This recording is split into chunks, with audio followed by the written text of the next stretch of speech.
ఇక్కడ frying pan పెట్టుకున్నానండి. తర్వాత దానిలో చూస్తున్నారు కదా చక్కగా గ్రీన్ చిల్లీస్ అలాగే కట్ చేసుకున్న టమాటోస్ ఇప్పుడు వేసుకున్నాను అనమాట. తర్వాత దానిలోనే జీలకర్ర ఇంకా కొంచెం హల్దీ పౌడర్ అలాగే సాల్ట్ ఇవన్నీ కూడా వేసి చక్కగా మూత పెట్టి ఒక్కసారి మగ్గించి తర్వాత మళ్ళీ మూత తీసేసి ఒకసారి ఫ్రై చేశాను అనమాట.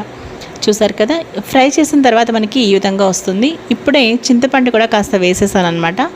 ఎందుకు అంటే మనం మిక్సీ వేసేటప్పుడు చాలా ఈజీగా సాఫ్ట్గా మనకి మిక్సీ అనేది ఈజీగా తిరుగుతుంది. చింతపండు కూడా చాలా చక్కగా ఆ పులుపు అనేది మొత్తం ఏదైతే మనం టమాటో చట్నీ తయారు చేసుకుంటున్నామో ఆ టేస్ట్ అనేది మనకి చక్కగా ఉంటుందన్నమాట. చూసారు కదా, చింతపండు కూడా వేసి ఇప్పుడు ఒక్కసారి మళ్ళీ మూత పెట్టాను.